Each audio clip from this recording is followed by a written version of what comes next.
dilkani ayaa yimid kadib markii kooxo hubeysan oo u dhashay dalkani koonfur afrika ay rasaas ooda kaga qaadeen marxuumiinta geeriyootay oo xilligaasi ku sugnaa goobtooda ganacsi oo ku taalay tuulada Yanga oo hoos tagta magaalada Cape Town ee xarunta gobolka Western Cape.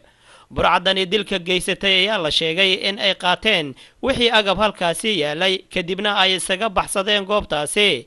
allaha u naxariistay marxuumiinta geeriyootay ayaa lagu kala magacaabi jiray cabdi maxamed cali iyo axmed muuse maxamed carabey, waxaana da'dooda lagu kala sheegay 28 ilaa 35 sano. marxuumiinta ayaa lagu aasay qabuuraha muslimiinta ee quruuj ee magaalada Cape Town, halkaasi oo boqolaal Soomaali ah ay ku aasan yihiin. qaar ka mid ah ehelada marxuumiinta geeriyootay iyo ganacsatada Soomaaliyeed ee magaalada Cape Town oo la hadlayay TV-ga caalamiga Home Cable ayaa tacsi u diray eheladii iyo qaraabadii ay ka geeriyoodeen, waxa ayna alla uga baryeen in jannadiisa firdowso uu ka waraabiyo. لازم تعالى نوشة إن أحد كستو مارتي كون كان كنول إنه مال ملاك من دون مارتي جيدا وحال ممكن ما تسوي من دون أنا كسوق يقولني آسكا وعلى هاي وكلا أحمد موسى محمود علي الجوبي إيو عبد محمد علي لباس محروم أيام ما أنت مارتي إلهي تبارك تعالى جل في الدوس على وبشر قبل ووسع القول أيام ما ترك أسوي من أنا وأصله أنتي أنا مارتي دب وجمع معنا سبب مارتي المكان سوا لودري لمكان سبحان من اللي يراه ومارتي كان عصتها وكشغلنا المهردود. بسم الله الرحمن الرحيم. إن الله وإنا إليه راجعون.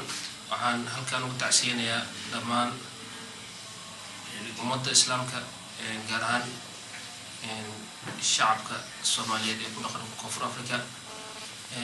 وحن حالي كمل هذا كي وري جاري تكام كي كلنتين لو دار مرحون كلا عبدي يو مرحون كلته.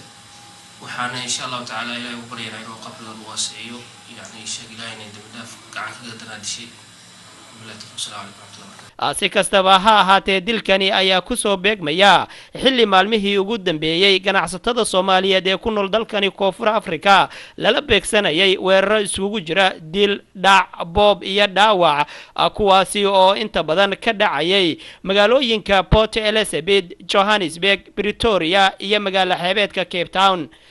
sidoo kale dilkani ayaa ku soo beegmaya xilli madaxweynaha dalka koonfur Afrika oo qodbad laga wada sugayay oo ka jeediyay aqalka baarlamaanka ee xarunta dalkani koonfur Afrika, isla markaana uu ku sheegay weerarada dhacaya in aysan ahayn kuwa isirnacayb ah, isla markaana ay qayb ka yihiin dhibaatooyinka ka dhaca dalka koonfur Afrika.